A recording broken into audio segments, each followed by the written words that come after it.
Hi and welcome to another video. In this video I'm going to be discussing the book The Way We Live Now by Anthony Trollope.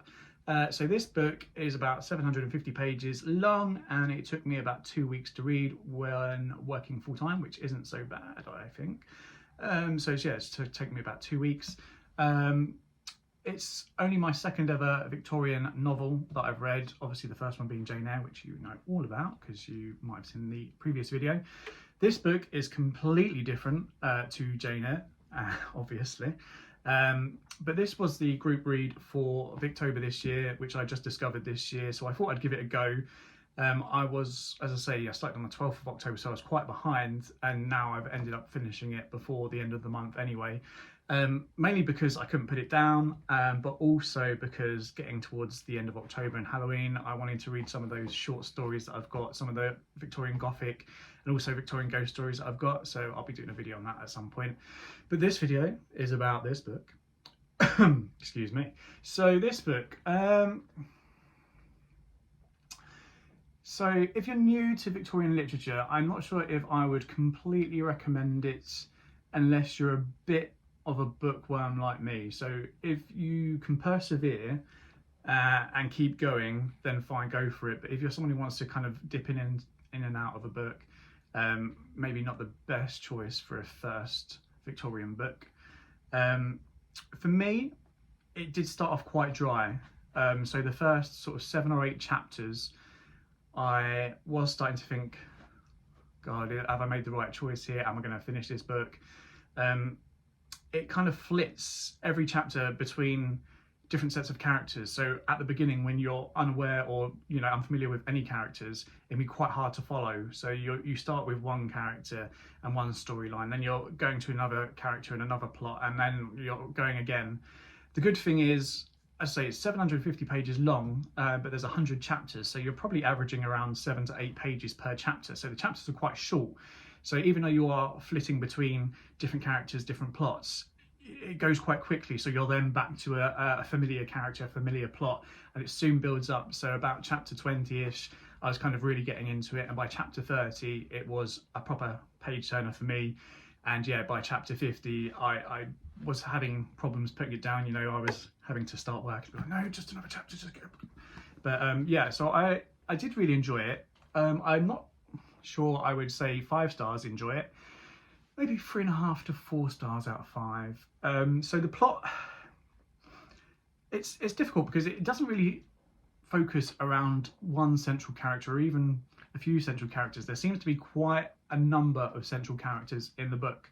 Most people would probably say it revolves around the great financier Mr. Melmotte and his family, but also the Carberries are quite prominent as well. And actually, in the beginning of this, in the introduction, it does state that when Trollope was writing this book, it was initially going to be revolved around the Carberries, which is quite evident in the book because they feature quite heavily, especially Lady Carberry and her son Felix, but also Hetty as well. She's got her own storyline as well. But then, yeah, you've got the Melmottes, the Carberries. The Longstaffs also feature quite a bit, especially the son Dolly, and the daughter also, Georgiana, has her own sort of mini storyline, if you like. You've got the folk up in Suffolk, so you've got Roger Carberry, also part of the Carberry family. You've got the Ruggles, you've got John Crumb. So there's quite a few different characters. You've got Mrs. Hurtle, she's one of my favourites actually, American woman, in the TV adaptation played by Miranda Otto actually, which was quite fun to watch. I kind of started watching it halfway through, so when I was halfway through the book, I started watching the adaptation that I bought on DVD. I didn't go further than I'd had in the book, so when I was halfway through, I watched the first 2 episodes or something. And then, yeah, every time I was reading Mrs. Hurtle's lines, I was doing in this southern accent like that, because that's how she speaks in the adaptation. I don't know why, but yeah, I was just like, oh, Mr. Montague. So that was that. There are a number of themes running through the book. I'm going to put it down now because my hands get a bit sore. Generally, you're looking at issues of class, gender, a bit of religion and finance are sort of main theme topics. Going a bit deeper into that, you've got love stories that look at gender roles within Victorian era. So you've got women who want to marry people they love, but they're being told, no, you have to marry who your father says you should marry, and it's due to finances and money and status, class, which is quite interesting. I say it does start off quite dry. For me anyway, I found it a little bit dry the first few chapters. I was like, the writing style is completely different to that of Jane Eyre, where it's kind of very descriptive and it brings you in, whereas this is, I found, more matter-of-factly. Obviously he writes very well. It's very writing of a Victorian era. What I'm guessing it's, the words are, some of them are quite old that aren't used today. You've got sentences which maybe don't make sense in today's sort of society. I mean, they make sense, you know what I mean, but you wouldn't speak like that today. So once again, like Jane Eyre, it can be a bit, I won't say difficult to read, but not as easy flowing as a novel from today, a contemporary novel would be. But I still enjoyed it once it got going. So the story revolves around a number of characters. You've got the Melmots, Mr. Melmotte, this great financier who comes from, well, no one really knows, but he's been in London for about a year. People don't know where he's come from, but they know he's rich. Well, they think he's rich, and because he's rich, everyone wants to know him. Everyone wants to, be in his company and do business with him, even though, and this is like part of the story, they don't actually know any of his story. They don't, well, really know for sure that he is rich, but he's bought a big house, he's throwing money about like it's nothing, so they assume he's rich. You've got Mrs. Melmotte, who is an odd character, doesn't speak much, seems to be frightened of her own shadow. And then you've got the young daughter, Marie Melmotte, who at the beginning of the book kind of comes across a bit whiny, a bit like, oh, but actually kind of grew on me anyway, through the novel until the end, where she actually has quite a successful ending compared to her father, but no spoilers here. And actually I kind of grew on her, probably partially because of watching the adaptation. So the character of Marie Melmotte in the adaptation is played by Shirley Henderson, who fans of Harry Potter will know played Moaning Myrtle. So if you can try and imagine Moaning Myrtle playing Marie Melmotte, if you've read the book and seen the film, it starts off a bit odd. And at first I was like, I'm not sure this goes. But actually, her playing that character did actually really grow on me. And I haven't finished the TV series, but yeah, it got to the stage where I was actually really enjoying her character and actually thinking of that character when I was reading the book. So I did enjoy her character. The Carberries, you've got Lady Carberry, who's a bit of a drip. She does everything for her son, even though her son's ruining her. She's poor because of him, but yet she still thinks the sun shines out his backside. You've got her son, Sir Felix Carberry, who's a bit of a waster. He's wasted all his fortune. All he's got is his title. He's a baronet. But he keeps gambling. He takes money off his mum, takes money off people, gambles it away, has nothing left to show for it. And he tries to then marry Marie Melmotte for her money, but Marie falls in love with him. And he comes across like he doesn't know what love is. He doesn't really care love. Oh, it's just one of those concepts that is completely alien to him. But, he's playing the game to try and get her money, because everyone thinks they've got money. And then you've got the daughter, Hetta Carberry. She also has her own sort of love story in the novel, love triangle, well, actually more of a love quadrangle, I suppose. She loves Mr. Montague, Paul Montague, but her cousin Roger Carberry loves her and wants to marry her. Her mother says that she should marry her cousin because that would bring her some security at least. But she wants to go with her heart, which is quite nice because you're seeing that sort of gender role play out in quite a few of the female characters actually, where they're kind of revolting against the norm of the era. They're being told who they should marry, but they don't want to do that. They want to marry for love. That's prominent in Hetta's case. In Marie's case, she's told that she should marry Lord Nidderdale, but she's obviously in love with Felix. You've got that also with Ruby Ruggles, even though that's not really so much a class issue, it's more of a gender issue, where her granddad wants her to marry John Crumb, but she's like having none of it. She is also in love with Sir Felix.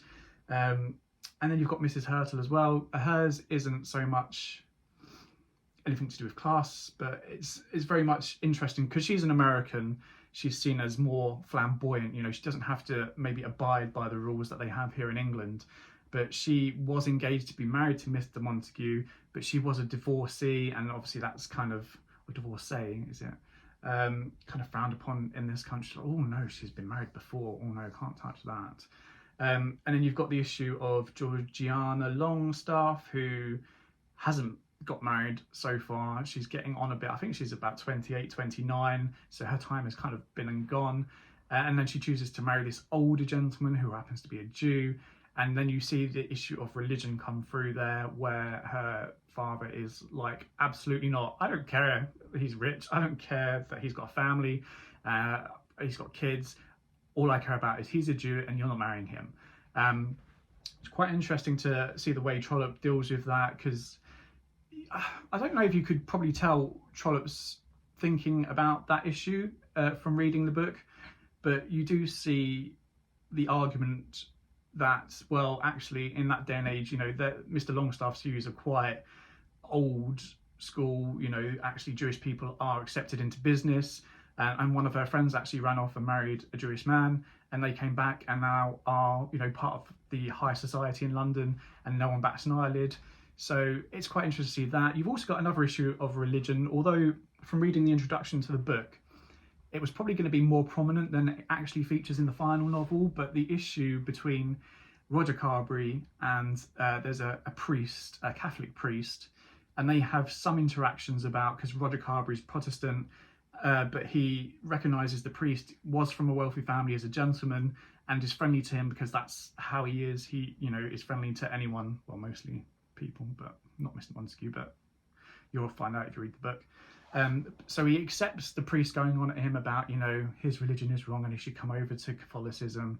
But you see how it kind of drags him down a little bit as the novel goes on, until it gets to a stage where actually Roger Carberry and the priest don't speak. And he's kind of not thrust out of his house, because he lets the priest live with him for a bit while his house is going through repairs or is unlivable in. But it gets to the stage where the priest leaves because he doesn't feel welcome anymore. So that's kind of the main religion topics. You've got that one and the issue of anti-Semitism running through the book. The love stories, I've said, you've got quite a few. And then the finance issue. So I'm not sure if Trollope himself was maybe an expert in areas of finance, like I'm not, because it doesn't go into great detail, but you do see people, and this is probably more a satire to show the greed of people when money is concerned. You know, they're throwing their money at Mr. Melmotte and they don't know nothing about him. They're investing in a business they don't know nothing about. And people are trusting him when they have no idea where he comes from. There is some sort of rumour that he may be a bit of a swindler right at the beginning of the book. And as the novel goes on, these rumours become more prominent. But Mr. Melmotte himself runs to become a member of Parliament for Westminster. And just before he does that, there's another rumour that he's committed forgery. Don't know why that was difficult to say. And they think it's going to scupper his chances of becoming an MP. And all of a sudden, all these kind of, the way he's kind of swindled people and committed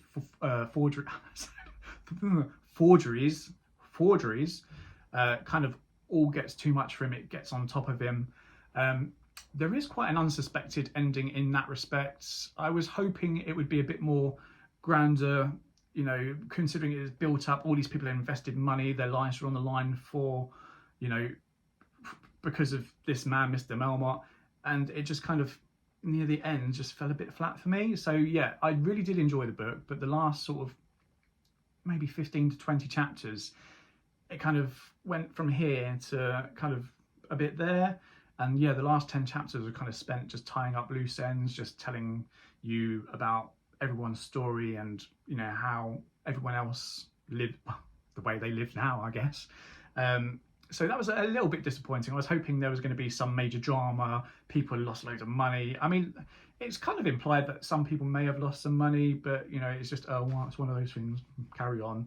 You know, I was hoping there was going to be some real big scandal or something, and that doesn't actually come across. In terms of gender, it's once again difficult to think what Trollope maybe thought about that issue. I have read and seen some people who comment on this book saying that they get the impression that Trollope doesn't like women. But I don't necessarily get that from this novel. For me, actually, it's probably the women in the novel that have the happier endings. You know, Marie Melmotte ends up being quite rich and going off and marrying. You've got Mrs. Hurtle, although kind of heartbroken, she doesn't get her man. She's a strong, independent woman and she's carrying on. You've got Ruby Ruggles, who, you know, was being almost forced to marry this person she didn't want to, but then she was shown actually what life could be like if she went the way she wanted to go, and realised actually this man would do anything for her, you know, absolutely idolised her, wouldn't have a bad word said against her. And, you know, maybe love is enough. Maybe, you know, you don't want to look for looks, you know, you don't want to be superficial. That kind of runs with the money side as well, the greed side of things, you know, people being superficial about what makes them happy, when actually really what comes to light is happiness in itself. The same with Hetta Carberry. She does end up marrying the person she wants to marry, and she finally gets her cousin's blessing and actually becomes, well, not necessarily she becomes his heir to his property, but her children. He says, you know, your children will be, you know, as good to me as my own children or grandchildren. You will be like a daughter to me. So to me, it seems like the women in the story actually have the happier endings. A lot of the men, you know, Felix Carberry himself ends up just going to live in another country. I did read again in the introduction to the book, they initially Trollope wanted to kill him off near the end. I'm not sure how I would have felt about that, to be honest. Like, he was one of those characters you just didn't like. But I don't know what killing him off would have achieved. So I'm kind of glad that he didn't kill him off. Talking about characters, for me, this has got to be one of the first books I've read where I don't actually like any of the characters, really. And I don't mean I don't like them. I don't like the way Trollope's written them. I love the way Trollope has written the characters. I love the fact that I hate the characters or don't like the characters, if you know what I mean. Because normally you've got a hero, a heroine who you're kind of championing through the novel or even a TV series, a film, and who you really want to succeed. Then you've got a villain who you really want to fail. Whereas this book, you just kind of despise most of them. You know, they're absolutely horrible creatures who are only out for themselves, only out for, you know, their interest in being greedy, achieving the most they can and not giving a toss about anyone else. And to me, yeah, that's kind of the charm of the book. You know, you don't actually really like most of the characters. They are all just kind of really despisable because that main theme of being greedy, the whole satire of, you know, exaggerating these people's greeds. You know, they will invest in someone they've never heard of because they think he's rich. So that is my little lowdown. I should have really written a script because I don't know what I've talked about and what I haven't. But, you know, I've talked about the themes, the characters.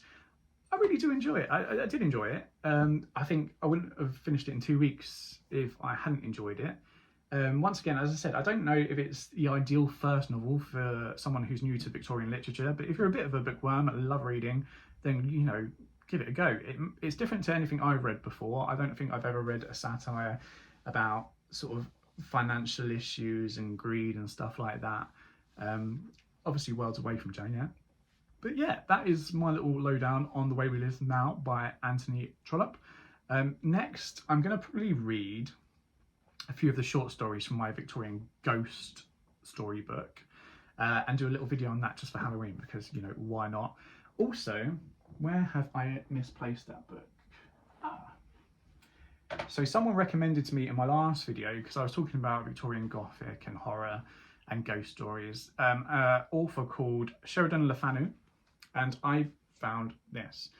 So this is called In a Glass Darkly, and it's a compilation of short stories and novellas. So you've got one called Green Tea, which I have heard a few people talking about, but the one that was recommended to me was Carmilla, which is the last novella in this compilation. So I might give that a go as well. Also, I have heard someone talk about Lefanu and Uncle Silas, which is a novel which I looked into slightly and thought actually looks quite good. So I might have to get that at some point as well. I have done another little book haul where I bought a few other little classics, but yeah, where are they? So I was in town the other day and obviously couldn't not go into the bookshop near to where we live.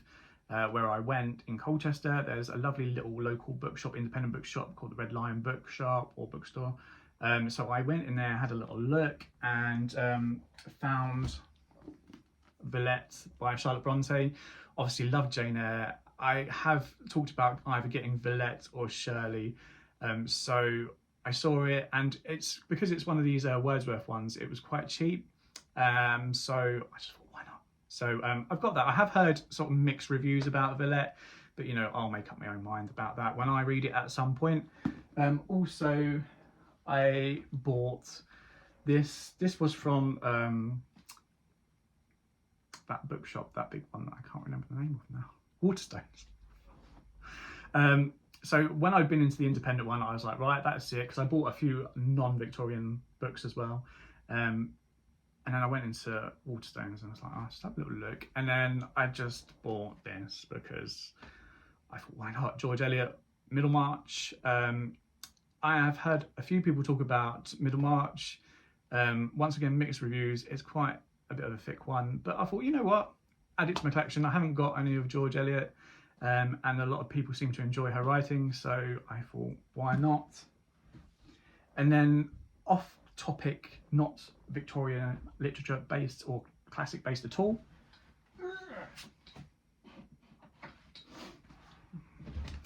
So also, because I don't want to just stick to classics, I am really enjoying getting into classics. I've never read them before, but I kind of want to read some other stuff as well. And I've seen a lot of people talk about these, so I thought I'd get them. And these are the Richard Osman Thursday Murder Club books. So these are the first three. They did have the fourth one. The fourth one's pretty new, I believe, but they only had it in hardback, but they only had these three in paperback. And I'm OCD and I can't have 3 books in paperback and 1 in hardback in the same series. So I thought by the time I get round to reading these, maybe the fourth one will be out in the paperback version. What's good, because I got these from the local bookstore as well, which you don't get at Waterstones, I got a free little tote bag, which is kind of cool. Kind of enjoy that. Yeah, so I got that free because I bought 3 of the books. Also got a free bookmark with it as well. So go to your independent bookshops if you can, if you've got one. Always good to support them. That's this video. Obviously, I'll probably do one in a few days about the Victorian ghost stories I'm going to read. I'm definitely going to read Elizabeth Gaskell, the Old Nurse's Story, because I've heard a few people talk about that. I believe there's a Lefanu in there as well, but there's loads in this compilation I bought. So I'll do a little video on the ones I have read in time for Halloween. But in the meantime, thanks for watching. I hope it was informative or you enjoyed or whatever. If you've read The Way We Live Now, drop your comments below. Let me know what you thought of it. If you've got any suggestions that I should be reading, let me know also. But in the meantime, thanks for watching and I'll see you next time.